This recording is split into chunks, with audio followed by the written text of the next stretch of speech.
Hey everybody, TMO here, out walking my dog on a very cold day. Anyway, the inauguration was yesterday. Of course, the usual suspects are catastrophizing. But Elon Musk made a gesture that some people are saying is a fascist salute, a Nazi salute. And other people are saying, no, look, Elon is not a normal person. He's a autistic dude who is not accustomed to public speaking. He's done a lot of public speaking, but he's not good at it. That's what they'd say. And he just lost control of himself. Who knows? I mean, yes, if you're an ideologue, if you are absolutely dyed in the wool, or at least you think you know, what was in Elon's head. I don't know. Here's my suspicion. I think he's trolling y'all. I don't think it was an accident, but I don't think he's a Nazi. And I don't think he was giving that as some, secret. How could it be secret? He knew people would jump on that. I mean, if he thought about it ahead of time, he knew everybody would jump all over it. His words did not indicate that he was, pulling the curtain back and unveiling the true Nazi underbelly of the Trump project. I think he's trolling. I think he knew that it would be inflammatory and that people would be chasing their tails over it and, chewing each other to pieces. And I think he and Trump are having a good laugh about it. Anyway, as you probably know, I'm more interested in where AI is going than in where the popular media or the legacy media or social media or, wherever people are chattering about this and that. The things that most people are obsessed with, it's fine that they're obsessed with them. I'm just not that interested. But I am very interested in the state of artificial intelligence and in the trajectory of the development of artificial intelligence. And something kind of weird happened in 2024. We were not promised exactly, but, a lot of people thought that we would see GPT-5 and also they do things a bit different over at Anthropic, but they've got basically 3 levels of model.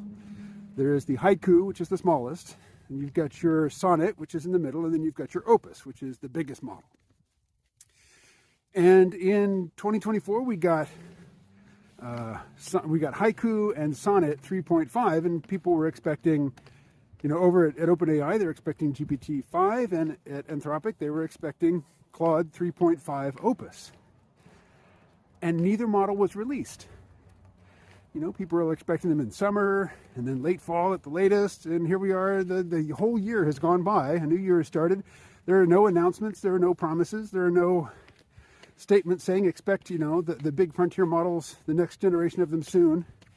They're absent, and there is no explanation for their absence, and there is no promise for their eventual delivery. And so there's 3 basic narratives about what's going on. The most catastrophic narrative is AI scaling,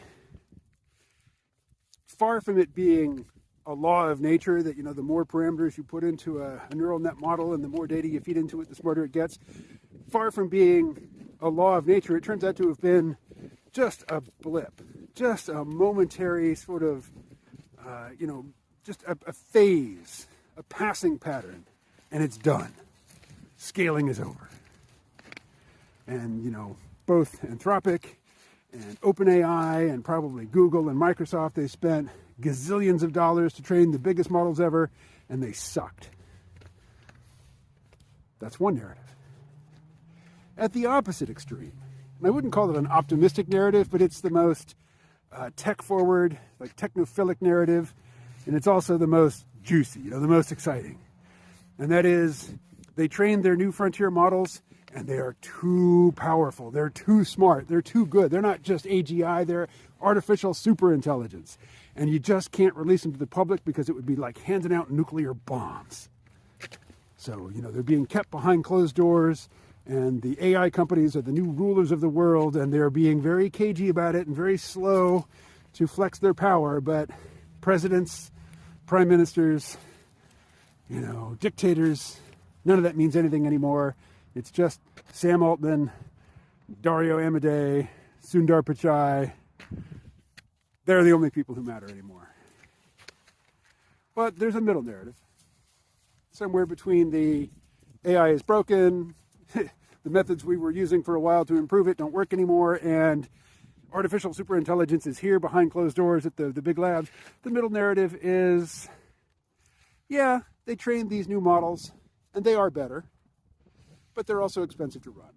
They require a lot of compute, a lot of electricity, and it just wouldn't be economical to release them to the public, but they are being used in-house to train smaller models, which, even though they are smaller, they are still better. And in fact, Claude Sonnet 3.5, over the summer, I guess it's more like the fall, it suddenly got noticeably better. But there was no announcement from Anthropic saying we've released a new model, and they're still calling it, Claude Sonnet 3.5. But people who watch this stuff online are calling it Claude 3.6. Something definitely got better. And the idea is that, yeah, they trained what was supposed to be Claude 3.5 opus, and it's just too big and power hungry and compute hungry to let the people have it, but they're using it in-house to improve their other products. And that's why the thing that we do get to use, Claude 3.5 Sonnet, got a lot better with no explanation. So I think this is probably the most likely explanation.